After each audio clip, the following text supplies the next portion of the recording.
Alright, how's it going today, guys? Today we're going to do a basic tutorial on how to make a alloy smelter in GT6. Basically what you're going to need is at least one smelter.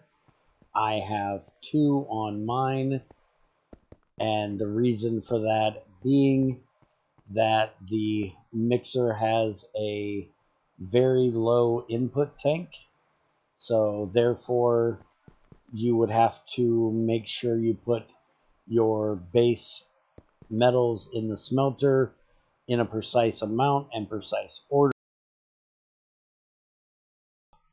or otherwise they would get stuck and you would end up with a smelter, say, full of copper with no tin in the mixer. With doing it this way, you can pretty much fill up a chest of, say, copper. If you're wanting to make bronze, do the same with this one for making with tin. Let them both run, and they would both come into the mixer as they have room to do so. But with this setup, we use a extender to extend the output of the two smelters, which technically we're extending the input of the mixer, not the outputs of the smelters. As you'll see that its main facing is facing the mixer, so that means that that is the block that it is being extended on that side. So then both of these will output into that extender, which then puts them into the mixer. I will go ahead and grab a bit of antimony here.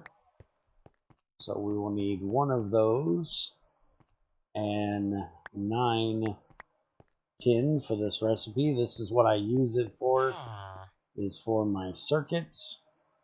And if we put the tin in there, the antimony in there, light them both,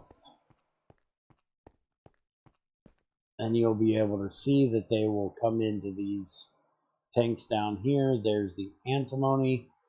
The tin will take a minute because it's doing multiple at a time. It's doing all 9.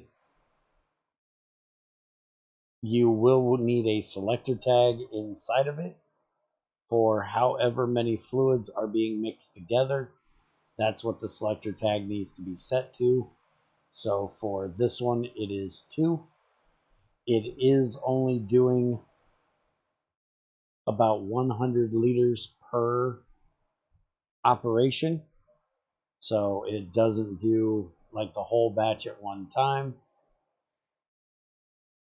But it is a very nice thing for circuits to make your soldering alloy, because you do need molten solder for the bath.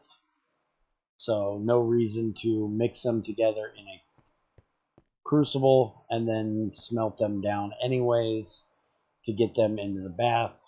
This way we can just make them, leave them stored right here in the mixer's output. As you can see, I've got 58, 59 units of soldering alloy just waiting right there.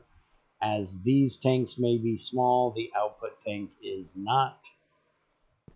It's being powered from the bottom through a diesel engine. There is an automatic machine switch on there which will control that diesel engine and shut it off when there's nothing that needs to be ran.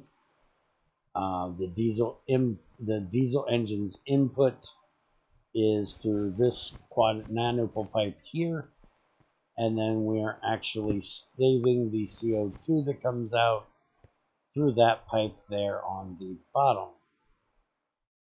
Saving the CO2 is not required, but it is a nice way of getting carbon and oxygen when you electrolyze it.